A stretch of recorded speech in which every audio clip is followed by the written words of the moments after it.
दोस्तों, एक बार फिर से स्वागत है। अभी अभी एक बड़ी न्यूज निकल कर आ रही है कि बांग्लादेश की नई सरकार ने भारत से अकड़ दिखाकर गलतियां की है। अब इसका भुगतान सिर्फ बांग्लादेश की नई सरकार ही नहीं बल्कि बांग्लादेश की जनता को भी करना पड़ सकता है। दरअसल आपको याद हो तो कुछ समय पहले भारत ने राइस और नियन यानी कि चावल और प्याज के एक्सपोर्ट पर बैन लगाया था, जिसमें बांग्लादेश का नाम भी शामिल था।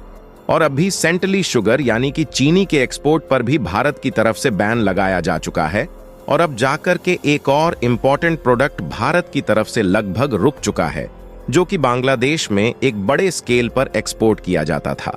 और अब चीन की गोद में बैठी बांग्लादेश की नई सरकार घुटनों पर आती हुई नजर आ रही है। असल में देखा जाए तो साल 2024 में भारत की तरफ से एक इम्पोर्टेंट फूड प्रोडक्ट पर बैन लगाया जाता है, लेकिन बांग्लादेश इस चीज को उस समय हल्के में लेता है। और इस रिपोर्ट में आप साफ साफ देख सकते हैं कि बांग्लादेश में जो सिचुएशन इस समय चल रही है, वहां पर पोटैटो यानी कि आलू की कीमत दिन पर दिन काफी तेजी के साथ बढ़ती जा रही है, क्योंकि एक तरीके से देखा जाए तो बांग्लादेश में पोटैटो की भारी कमी हो गई है। और बांग्लादेश के बिगड़ते हालातों के कारण मार्केट की उथल पुथल थमने का नाम नहीं ले रही है। दोस्तों, वीडियो में आगे बढ़ने से पहले वीडियो को एक लाइक अवश्य कर दें और कमेंट में जय श्री राम भारत माता की जय अवश्य लिखें। और आपका यह छोटा सा चैनल है जिसे आपको सब्सक्राइब कर लेना है।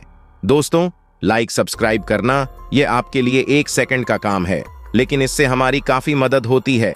तो आप लोग जल्दी जल्दी चैनल को सब्सक्राइब कर लीजिए और अपना प्यार दीजिए। दोस्तों, आपको बता दें कि बांग्लादेश में एक आइटम नहीं है बल्कि कि कई आइटम ऐसे हैं जो कि लगभग पूरी तरह से भारत के द्वारा ही एक्सपोर्ट किए जाते हैं। वहीं बांग्लादेश में बढ़ रही यह महंगाई उनकी अर्थव्यवस्था की लुंगी में इतना बड़ा छेद करेगी जिसे भरने में बांग्लादेश को कई साल लग सकते हैं। पूरी डेवलपमेंट क्या है इस वीडियो में समझते हैं, लेकिन आगे बढ़ने से पहले बांग्लादेश घुटनों पर आता हुआ नजर आ रहा है। उसके लिए वीडियो को एक लाइक करके चैनल को सब्सक्राइब जरूर कर लीजिए। दरअसल बांग्लादेश की नई सरकार ने पिछले कुछ दिनों में जिस तरीके से भारत को अपने तेव दिखाए हैं, इससे यह बात साफ होती हुई आ रही है कि उनकी नई सरकार पूरी तरह से चीन के सपोर्ट में खड़ी हुई है। क्योंकि इसके पहले शेख हसीना की सरकार पूरी तरह से भारत के सपोर्ट में थी, इसलिए यह लोग उनका विरोध कर रहे थे। और उनके सत्ता से जाने के बाद जिस तरीके से बांग्लादेश के हालात चल रहे हैं, इससे एक तरफ पाकिस्तान मजा ले रहा है, वहीं दूसरी तरफ उनकी नई सरकार का झुकाव चीन की तरफ देखने को मिल रहा है।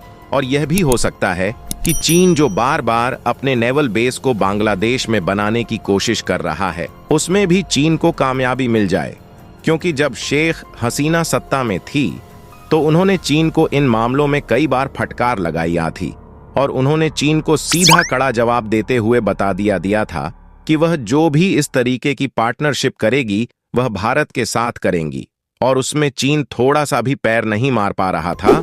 लेकिन जब शेख हसीना सत्ता से हट गई है और नई सरकार का झुकाव चीन की तरफ देखने को मिल रहा है, तो इससे यह बात साफ होती हुई देखी जा रही है कि हो सकता है कि आने वाले समय में चीन और बांग्लादेश मिलकर नेवल एक्टिविटीज भी करें।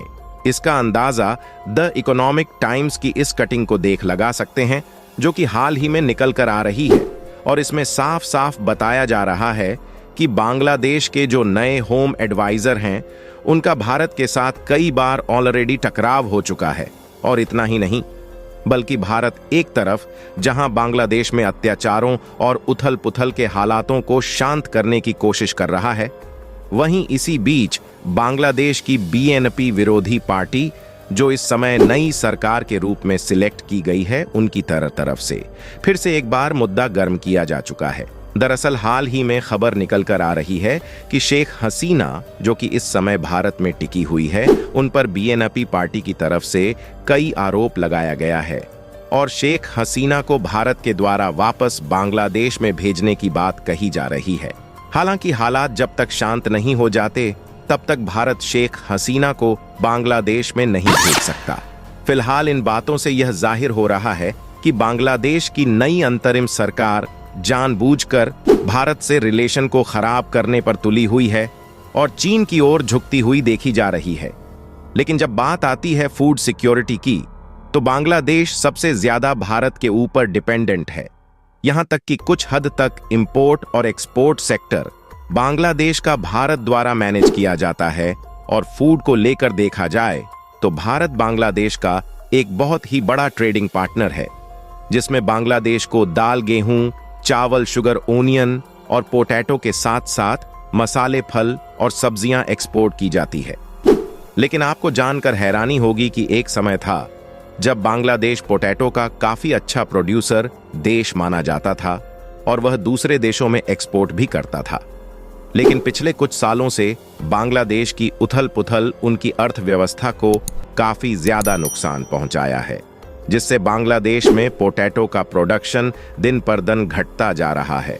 लेकिन वहीं दूसरी तरफ भारत में पोटैटो का प्रोडक्शन तेजी के साथ इंक्रीज हो रहा है और आज के समय में भारत पोटैटो का दूसरा सबसे बड़ा प्रोड्यूसर कंट्री बन चुका है, जिसके कारण भारत में प्रोड्यूस होने वाले पोटैटो दुनिया भर के विभिन्न देशों में एक्सपोर्ट किए जाते हैं, जिसमें खासकर भारत के द्वारा नेपाल, बांग्लादेश, भूटान, श्रीलंका जैसे अन्य पड़ोसी देश में भारत के द्वारा कम से कम प्राइस में पोटैटो का एक्सपोर्ट किया जाता है। पड़ोसी देश होने के नाते भारत से ट्रांसपोर्टेशन लागत काफी ज्यादा कम लगती है, इसलिए इन देशों को पोटैटो काफी ज्यादा सस्ता मिल जाता है।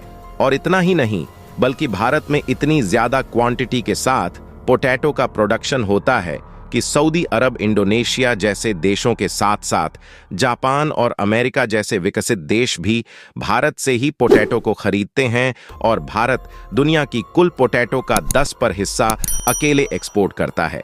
जहां भारत से आलू खरीदने वाले में मिडिल ईस्ट और अफ्रीका के लगभग सभी देश शामिल है और भारत ने ज्यादातर देशों के साथ फ्री ट्रेड एग्रीमेंट साइन कर लिया है, जिससे भारत को इन देशों में अपने फूड प्रोडक्ट एक्सपोर्ट करने के लिए ज्यादा कास्ट नहीं देना पड़ता।